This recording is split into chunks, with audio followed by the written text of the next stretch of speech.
Al-Quran, Al-Quran, Al-Quran kebesaran Allah, putih cahaya petunjuk ilahi. Ayuhlah hayati hikmah kalamullah, fahami kitab mulia yang indah. Dalam Adik dan Al-Quran.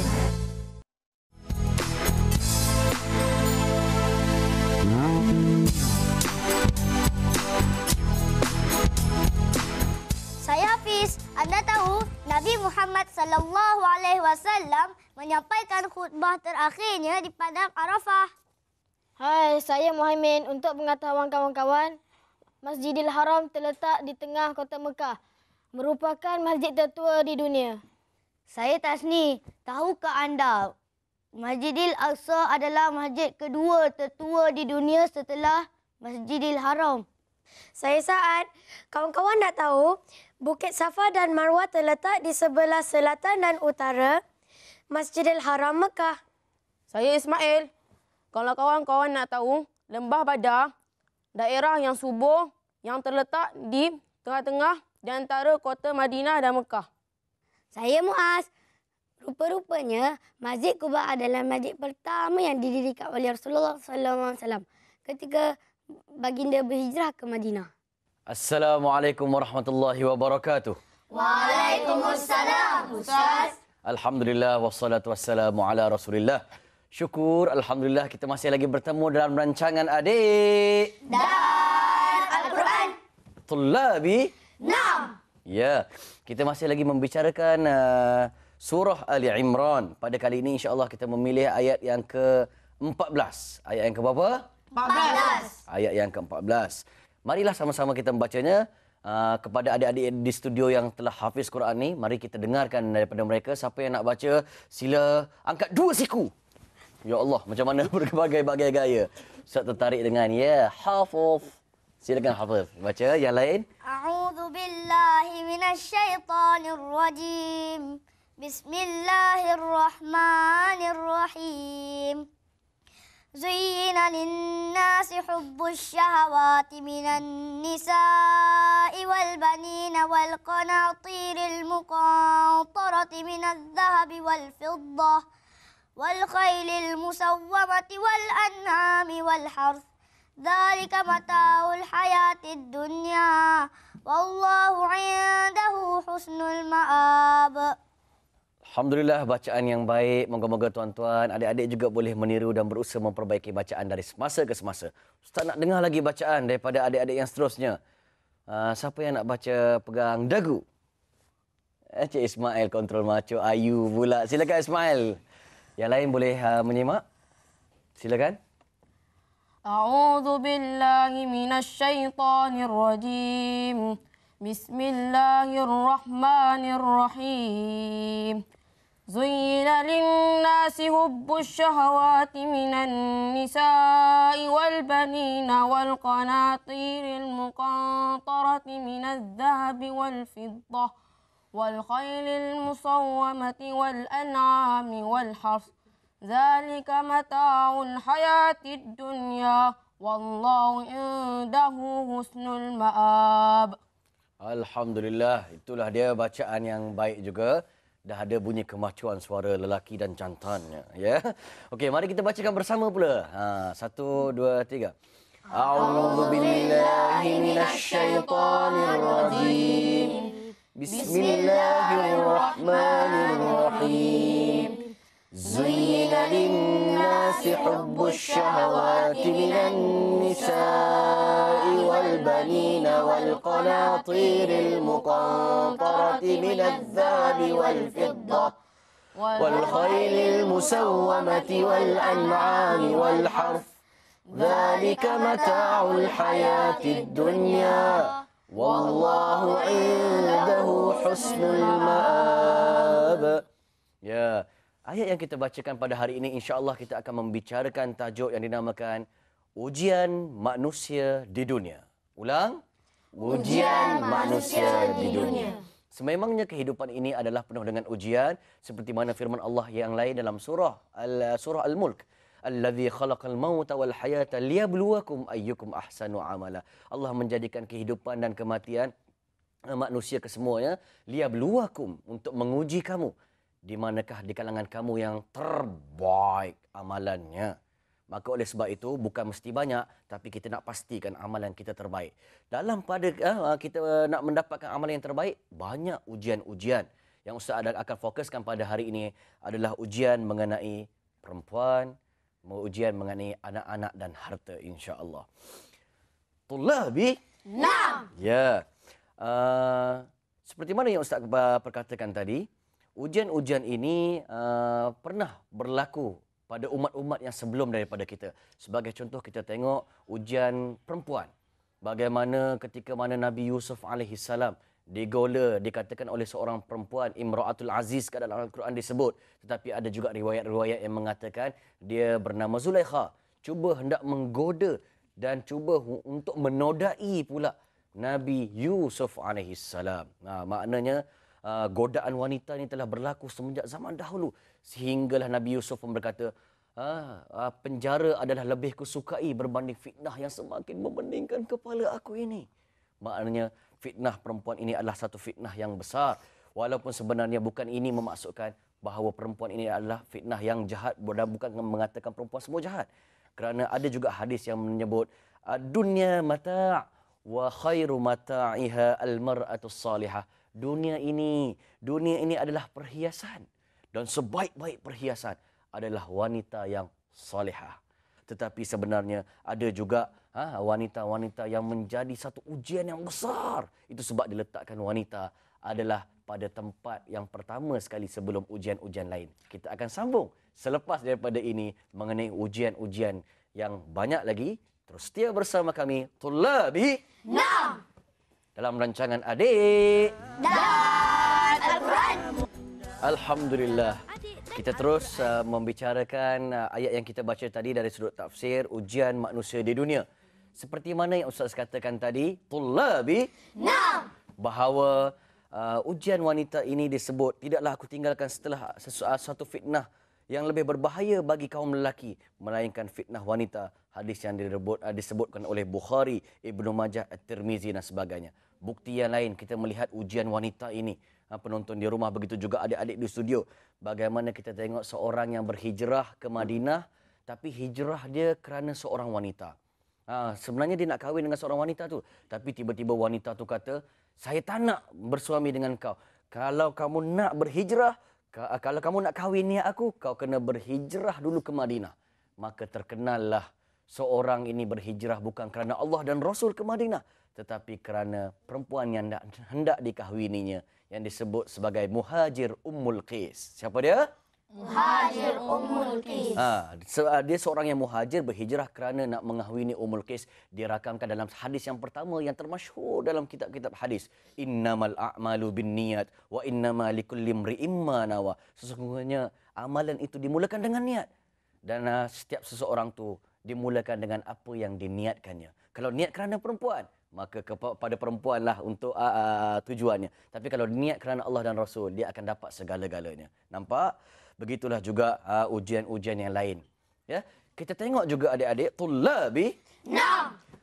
Tentang selain daripada fitnah wanita, disebutkan juga kat dalam ini tentang harta dan anak-anak. Disebut juga kat dalam surah At-Taghabun. Surah apa? At-Taghabun. Surah At-Taghabun ayat 15. Cukup popular. A'udzubillahi minasyaitonirrajim. Innama amwalukum wa auladukum fitnah. Wallahu indahu ajrun azim. Sesungguhnya harta kamu, anak pinak kamu boleh menjadi fitnah. Ya, wallahu indahu ajrun azim. Sedangkan di sisi Allah adalah pahala dan ganjaran yang sangat besar. Awas, kadang-kadang memanglah orang kata harta kita ni dia boleh jadi dua. Boleh jadi berapa? Dua. Pertama, membawa kita kepada ketaatan kepada Allah. Yang kedua, boleh membinasakan kita. Begitu juga dengan anak. Anak boleh membawa kadang-kadang kita ke dalam syurga. Dan begitu juga kadang-kadang boleh membawa kita ke neraka. Ustaz terangkan sedikit. Bagaimana anak yang digunakan untuk kebaikan. Sebagai contoh, anak ni dididik dengan amalan yang soleh, diajarkan agama, kenalkan Allah dan Rasul, boleh pula berdoa. Maka apabila ibu dan ayah meninggal dunia sebagai contoh, disebut oleh Nabi, 3 perkara yang akan terputus segala-galanya apabila seorang tu mati. Di antara 3 yang tidak terputus, waladun soleh yad'ulah, seorang anak yang soleh yang telah dididik oleh mak bapaknya, yang mendoakan ibu dan ayahnya walaupun sudah meninggal dunia. Hebat tak adik-adik? Hebat. Ya, oleh sebab itu, ya, itu anak yang boleh membawa kita ke syurga. Tetapi anak pula yang boleh membawa kita kepada pening kepala, susah hati, gelisah adalah anak-anak seperti mana yang ditunjukkan oleh anak Nabi Nuh alaihi salam. Telah dirakamkan dalam lipatan sejarah bagaimana, marilah ikut ayah, ayah akan tolong kamu, ayah mengaku engkau walaupun engkau tidak, ayah boleh tolong kamu, ayah boleh bagi syafaat kepada kamu. Sehingga Allah tegur perbuatan Nabi Nuh. Dia kalau tak nak dengar, dia bukanlah daripada zuriat dan bukanlah daripada keturunan kamu. Akhirnya anak Nabi Nuh beserta isterinya ditenggelami oleh air dan bah yang begitu besar, sehingga menenggelamkan bukit bukau dan gunung ganang. Dahsyat tak? Dahsyat. Masya Allah. Begitu juga cerita-cerita yang lain mengenai fitnah kepada anak dan begitu juga dengan harta. Disebut dekat sini harta, kadang-kadang harta yang sebenar-benar bagi kita bukanlah yang kita simpan. Harta yang sebenar-benar bagi kita, sebab paling lama pun kita dah dapat pegang harta berapa lama? 10 tahun? 20 tahun? 50 tahun? 60 tahun? Berapa lama? Agak-agak. Paling lama. Kemudian harta tu ke mana? Harta tu semua kita tinggalkan kat dunia yang akan musnah. Kadang-kadang harta tu difaraidkan, dibahagi-bahagikan. Kereta kita pun akan disapu. Begitu juga dengan isteri pun silap-silap kena sapu, tuan-tuan. Oleh sebab itu, harta yang sebenar adalah harta yang kita infakkan di jalan Allah. Ini berlaku kepada seorang yang bernama Abdul Rahman bin Auf. Siapa dia? Abdul Rahman bin Auf. Abdul Rahman bin Auf adalah seorang yang banyak mensedekahkan hartanya, sehingga dia berwasiat dengan wasiat yang banyak. Seorang yang tinggal kat Madinah tu mesti dapat seorang 400 dinar, sehingga orang yang kaya seperti mana Osman bin Affan juga hartawan terpaksa menerima wasiat daripada Abdul Rahman bin Auf kerana hartanya terlampau banyak. Kemudian dibahagikan 1000 dinar untuk peperangan, 1500 dinar dan beberapa puluh ekor unta dengan selamba je. Maknanya itulah harta dia yang sebenar. Mungkin caranya lepas ni tuan-tuan, supaya anak ni mudah nak dengar, kita kena bina hubungan dengan dia. Supaya dia bukan menjadi fitnah, tetapi sebaliknya menjadi aset kepada kita dengan memberikan kasih sayang. Sebagai contoh, ramai di kalangan kita yang nak membicarakan tentang kasih sayang, tapi lupa untuk membuat aktiviti-aktiviti yang boleh mendatangkan kasih sayang. Bagaimana contoh aktiviti-aktiviti yang boleh mendatangkan kasih sayang? Memeluk anak tuan-tuan dan puan-puan. Mari anak-anak Ustaz. Ustaz bangunkan tolong Hafiz sebagai contoh. Tengok Hafiz sayang kepada dia. Ustaz akan peluk kat dia lama-lama. InsyaAllah Hafiz sihat dia. Macam mana belajar? Bagus. Begitulah cara pelukan yang boleh menambahkan kasih sayang. Bangun semua Haiman. 6 peluk semua sini, bangun kat Ustaz. Ya Allah, mari sini Hafiz bangun. Ya Allah, semua sihat ya. Ya Allah, ya Allah, lompat-lompat sikit dia. Masya Allah, inilah anak-anak Ustaz. Tanda kebahagiaan yang boleh mendatangkan insya-Allah pahala di sisi Allah Subhanahu Wa Taala juga. Tambah pula anak-anak soleh semua, anak-anak semua baik, berkopiah, hafal Quran, masya-Allah, boleh memberi syafaat kita ketika mana di alam kubur kelak. Kita dengar pesan atuk selepas ini, terus setia bersama kami. Jangan ke mana-mana dalam rancangan Adik dan Al-Quran. Ayuhlah hayati hikmah kalamullah, fahami kitab mulia yang Ucaplah Alhamdulillah, syukur kita kepada Allah. Ucaplah Alhamdulillah, syukur kita kepada Allah. Selawat ke atas Nabi Muhammad ya Rasulullah. Selawat ke atas Nabi ya Rasulullah. Sallallahu alaihi wasallam. Terima kasih cucu-cucu atuk. Alhamdulillah. Apa khabar semua? Alhamdulillah. Sihat. Apa khabar cucu atuk depan sana? Mudah-mudahan semuanya sihat insya-Allah. Dan jangan ke mana-mana, kita teruskan lagi dalam rancangan kita iaitu Adik dan Al-Quran. Ya, terima kasih kepada Ustaz Zamri. Terima kasih kepada adik-adik yang telah membaca ayat Al-Quran tadi. Bila mana kita bicarakan ayat ini, seolah-olah Allah nak beritahu kita, kita ni manusia kan? Allah hiaskan kita dengan satu sifat yang bernama Walaupun dalam ayat ini Allah sebut dalam kata syahwat. Ya. Biasanya kalau orang sebut syahwat, orang Melayu kita ni duk ingat benda lain. Ya. Syahwat apa arti? Nafsu. Daripada perkataan syahiyah. Syahih itu maknanya ada keinginan. Apa itu namakan nafsu. Apa dia nafsu? Atuk beritahu contoh ya. Apa dia nafsu? Nafsu ialah satu sifat yang dengannya menyebabkan makhluk itu berkehendak dan berkeinginan. Jadi kita ni nak kaya tak? Nak. Nak senang tak? Nak. Nak mewah tak? Nak. Ia menyebabkan itulah nama dia nafsu. Nak makan tak? Nak. Nak rehat tak? Nak. Itu nama dia nafsu. Maka sebab itulah manusia di antara makhluk yang ada apa? Nafsu. Siapa lagi makhluk yang ada nafsu? Binatang. Binatang makhluk ada nafsu. Manusia ada nafsu, binatang pun ada nafsu. Sebab itu binatang ni dia nak makan, dia nak rehat, dia nak kahwin. Binatang nak kahwin juga. Dia manusia pun nak kahwin. Binatang pun cucu-cucu nak kahwin tak? Nafsu lah tu. Ya, itu namanya nafsu. Hanya manusia dan binatang sahaja yang ada nafsu. Malaikat ada nafsu tak? Ada. Oh, kalau malaikat ada nafsu, dia nak tidur. Bila malaikat tidur, buat malaikat kiri kanan tidur, kita bangun tengah malam main tahajud, dia tak tulis. Maka betul malaikat dia tak tidur. Pasal apa tak tidur? Dia tak ada nafsu. Dia tak nak tidur, tak nak rehat, tak nak malaikat. Sebab tu malaikat tak ada nafsu. Cuma bezanya, ingat suatu ya, bezanya kalau manusia ada nafsu tapi ada akal. Binatang ada nafsu tapi tak ada akal. Sebab tu binatang bila dia nak, dia nak makan. Dia tak kira pokok apa, orkid ke, doyan kahwin ke, pokok anak ambutan ke, betul tak? Betul. Dia nak makan, dia tak fikir pokok apa. Okey tak? Tapi kita ada apa, akal berfikir ini pokok apa, betul tak? Tapi malaikat dia tak ada nafsu tapi dia ada akal. Bila dia ada akal, dia boleh melaksanakan perintah Allah. Kalau malaikat tak ada akal, kacau juga. Tuhan suruh ambil nyawa orang lain, dia pergi ambil nyawa orang lain. Pasal apa? Dia akal tak ada. Sebab itulah malaikat ada akal, tak ada nafsu. Binatang ada nafsu, tak ada akal. Manusia ada nafsu, ada akal. Manusia ada nafsu, ada akal. Maka sebab itu nafsu nak makan. Masa itulah gunanya akal. Betul tak? Bila nafsu kata, aku nak makan.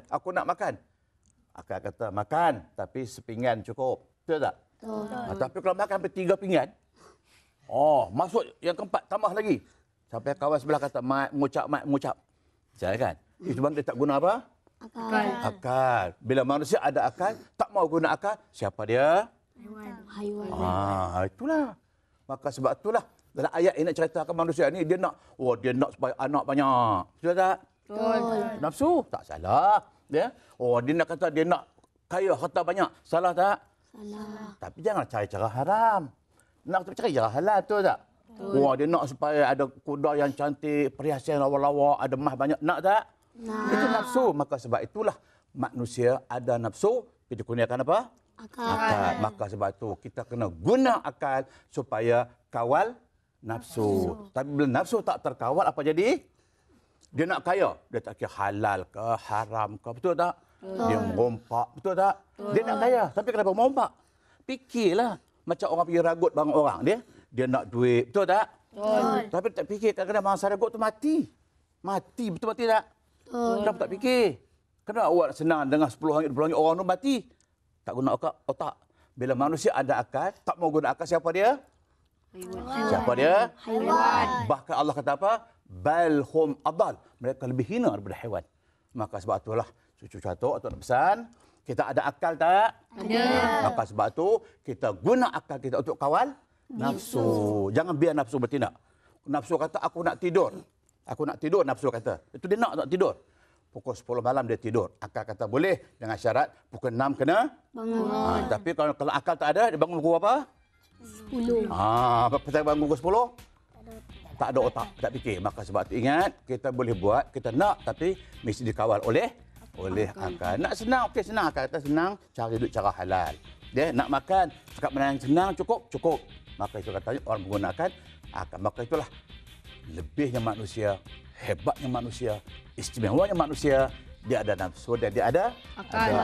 Okey, cucu tu, kita ada akal, kita ada nafsu, gunakan akal untuk mengawal nafsu. Okey, hingga bertemu lagi dalam siri akan datang di rancangan Adik Dan Al-Quran. Untuk itu, ma'assalamah. Sekian, wassalamualaikum warahmatullahi wabarakatuh.